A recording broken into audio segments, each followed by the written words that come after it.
अरे पंकज, बेटा ऐसी बातें क्यों कर रहे हो? जैसे हम तुम्हारे अपने नहीं पराए हैं। पराया तो आप सबने मुझे कर दिया है दादी जी।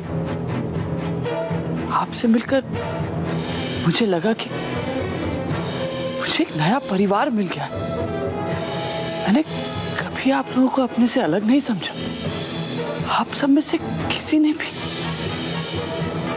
भी मुझे इतना बड़ा सच बताने की हिम्मत क्यों नहीं की? ब्रिज से अपनी शादी को लेकर बहुत खुश थी वो।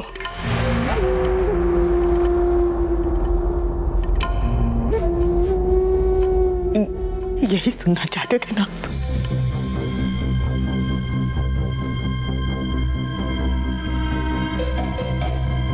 Thank you. लेकिन ये पूरा सच नहीं है। क्या इतना काफी नहीं है कि मुझसे रिश्ता जोड़ने से पहले ज्योति किसी और से प्यार करती थी? उसने उसको छोड़ दिया और उसकी छोटी बहन के साथ भाग गया। इस सब के बाद बचा क्या है सुनने के लिए? अब मुझे समझ में आया कि ज्योति ने अपनी जान देने की कोशिश क्यों की थी।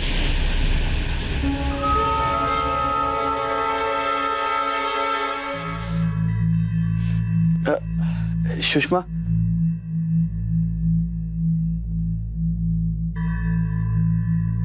जी। इस घर की बेटी और ज्योति की बहन होने के बावजूद तुम्हें अपनी पहचान जताने का मौका नहीं मिला। मेरे घर में 2 बार नौकरानी की हैसियत से आना पड़ा तुम्हें। अपने घर में भी एक नौकरानी बने रहने का नाटक करना पड़ा तुम्हें।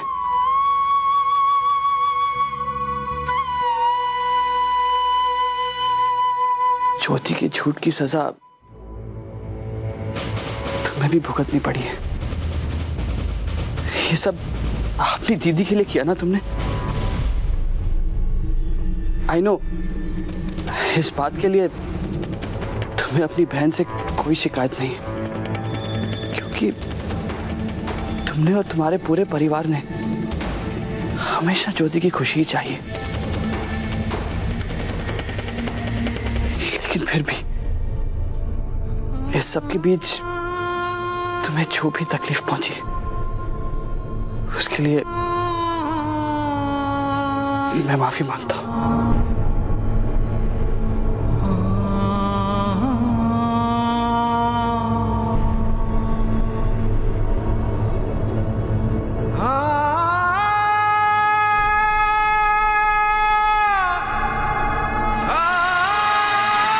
जीजू,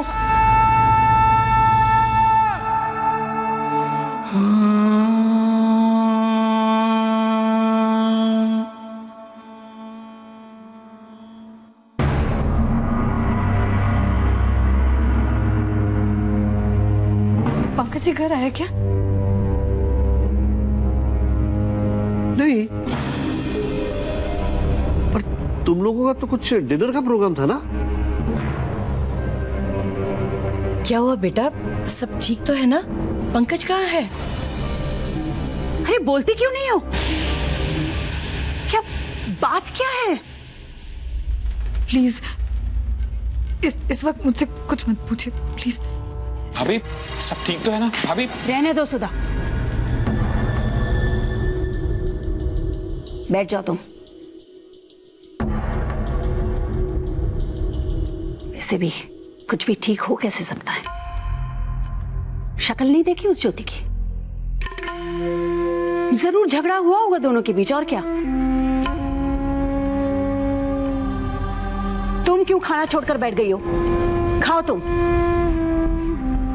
और ऐसे भी ज्योति की गलती के लिए तुम अपना मन क्यों खराब कर रही हो?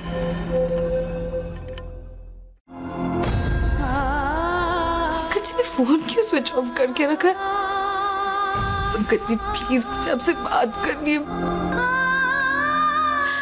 कहाँ हैं आप?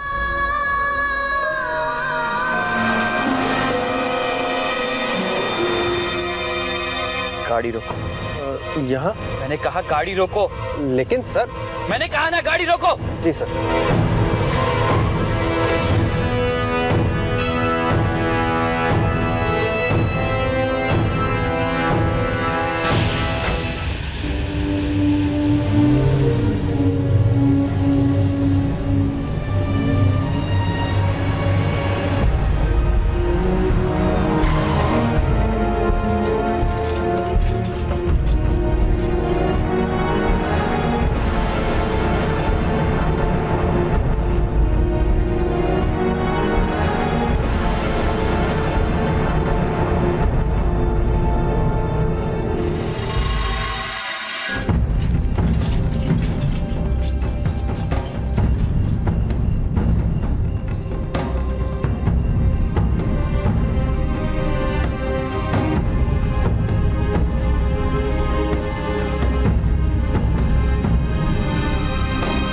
सुधा के अलावा मेरी एक और बहन है, सुषमा।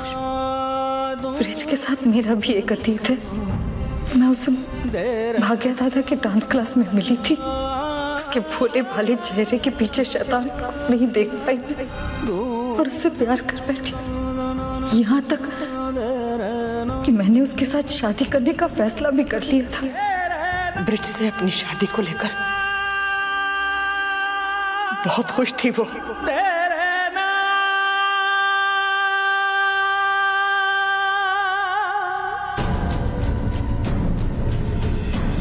फोन क्यों नहीं लग रहा पंकज जी का?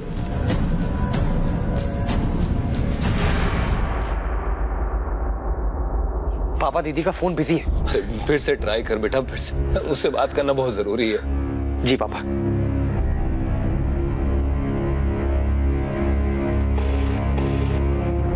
लग गया पापा, लग गया। हेलो ज्योति बेटा, ये क्या हो गया? पंकज हाँ आया था और सुषमा और ब्रिज के बारे में सवाल कर। पंकज जी वहाँ है? उनसे कहना मैं भी वहीं आ रही हूँ। बेटा वो यहाँ से चला गया। ज्योति पंकज बहुत गुस्से में है और बहुत दुखी भी। दुख तो होगा ना।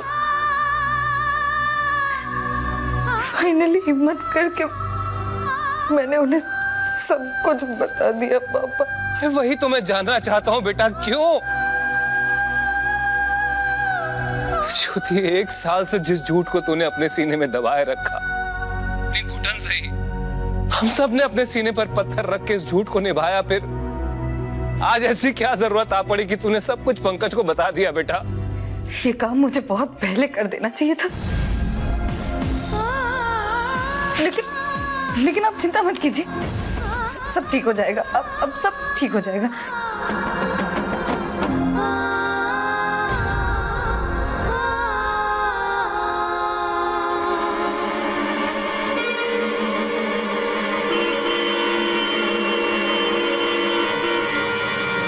मेरी गाड़ी मिली थी मरने के लिए।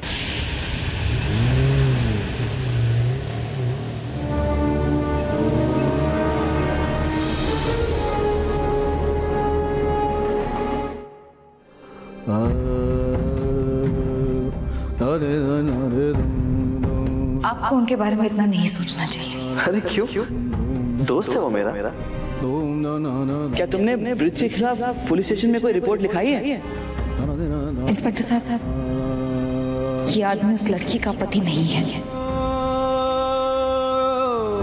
किसी जमाने में मैं एक गाना अपनी गर्लफ्रेंड के लिए गाया करता था। हम दोनों एक दूसरे से बहुत प्यार करते थे। वो जैसे कहते हैं ना, 2 जिस्म एक जान, बिल्कुल वैसे ही थे हम। मगर फोन स्विच ऑफ होने का मतलब है चाची इस वक्त किसी से भी बात नहीं करना चाहते। फिर अब कैसे बोल रही है सब ठीक हो जाएगा दीदी? क्योंकि मैं जानती हूँ सुधी, अब सारी प्रॉब्लम्स खत्म हो जाएंगी। देखना, हमेशा सच की जीत होती है और इस बार भी वही होगा।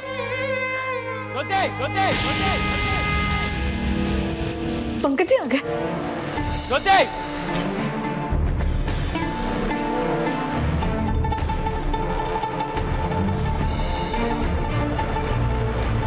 पंकज जी आपका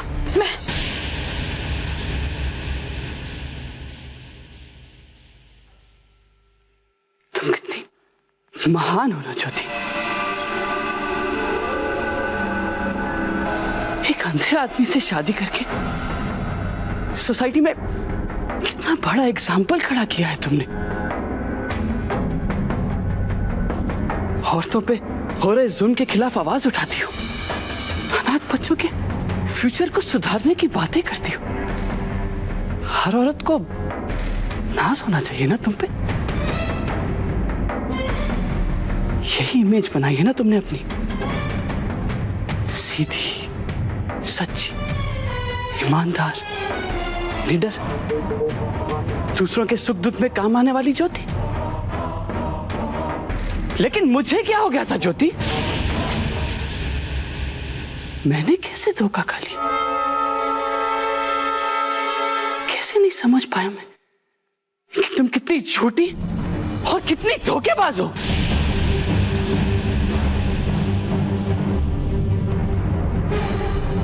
बड़ी बड़ी बातें करती हो, लोगों को समझाती हो कि क्या सही और क्या गलत, और मैं भी औरों की तरह तुम्हारा असली रंग पहचान ही नहीं पाया। मुझे तुम पर नहीं ज्योति, अपने आप पर गुस्सा आता है। आंखों से तो लाचार हूं ही मैं, लेकिन आज तुमने एहसास दिला दिया कि मन से भी अपाहिज हूं मैं।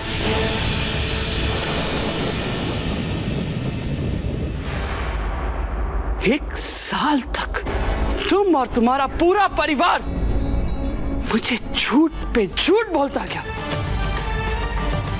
और मैं कुछ समझ नहीं पाया मैं। प्लीज पंकज जी ऐसा मत कहिए।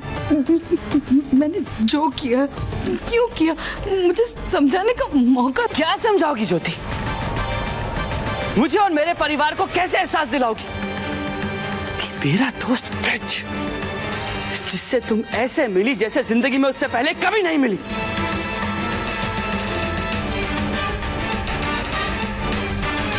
वो कभी तुम्हारा मंगेतर रह चुका है।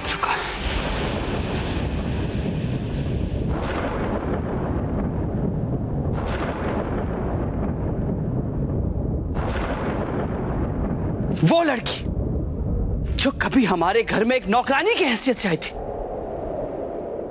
वो कोई और नहीं, तुम्हारी अपनी बहन है।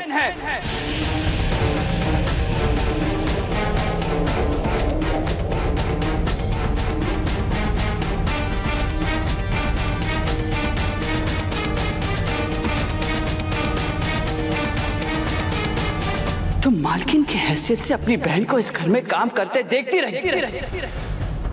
वो बहन जो आज ब्रिज की पत्नी है।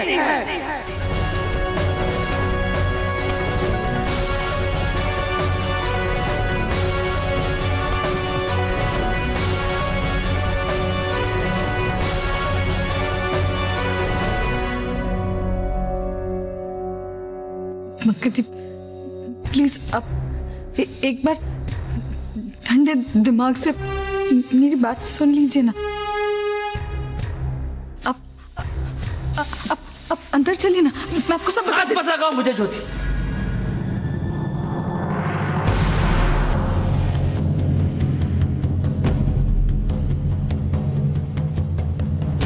Don't touch me.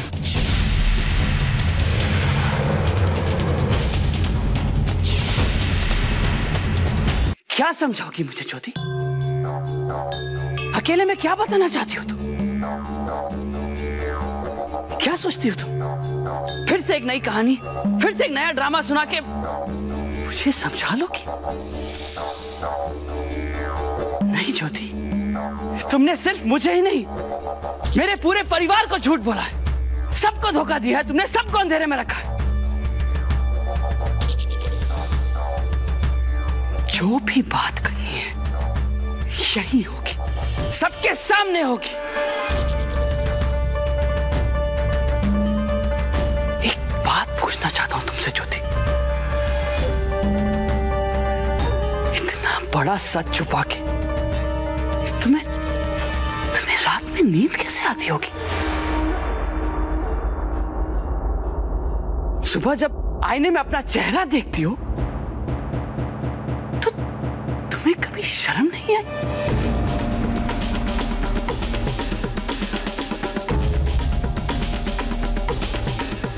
या फिर दिमाग में सिर्फ यही चलता है कि आज अपने पति को, अपने ससुराल वालों को फिर से कोई नई कहानी सुनाओ, फिर से झूठ बोलूं उनसे।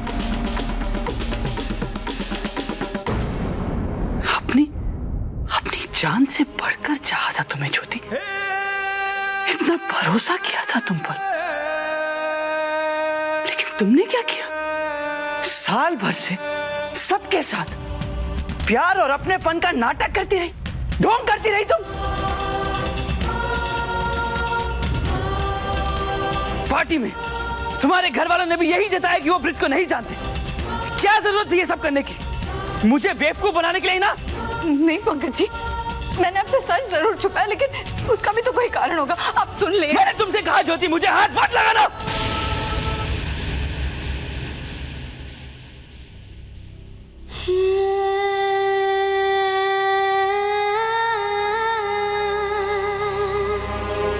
सॉरी पंकज, मुझे माफ कर दीजिए प्लीज। मानती हूँ मैंने झूठ बोला, लेकिन मुझे बोलना पड़ा झूठ।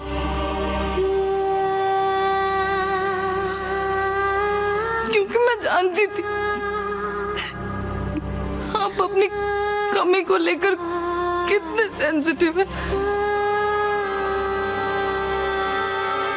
आपको हमेशा यही लगता था ना कि कोई लड़की खुशी से नहीं, मजबूरी में आपसे शादी करेगी।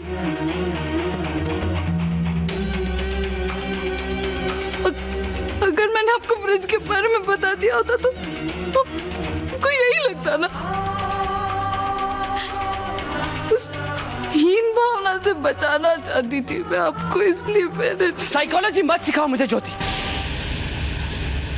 सच सच बताओ, क्या आज तक तुम्हें कभी लगा कि अंधे होने की वजह से मुझ में कोई कॉम्प्लेक्स है? मेरे किसी बर्ताव से तुम्हें लगा कि मैं किसी भी मामले में अबनॉर्मल हूं, तुम्हारा पति बनने के लायक नहीं हूं? नहीं पंकज जी, मेरा वो मतलब नहीं था। बिल्कुल यही मतलब था तुम्हारा। अगर नहीं तो अचानक ये सच बोलने की नौबत कहां से आ गई? मैं तो अभी भी अंधा हूं ना। तुम्हारे लॉजिक के हिसाब से तो तुम्हारी ये सो कॉल्ड हीन भावना अभी भी आ सकती है मुझ में। फिर ये सच बोलने की जरूरत कैसे पड़ी तुम्हें?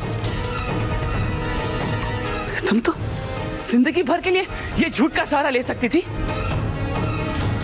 किसी को कभी पता नहीं चलता कि तुम्हारे मन में क्या चल रहा है। Then why, ज्योति? मैंने आपको बताया ना पंकज जी, जब मैंने देखा कि वो इस घर से जुड़कर सबको नुकसान पहुंचाने की कोशिश कर रहा है सिर्फ अपने फायदे के लिए, तो मुझसे चुप नहीं रह गया और मैंने आपको सच बता दी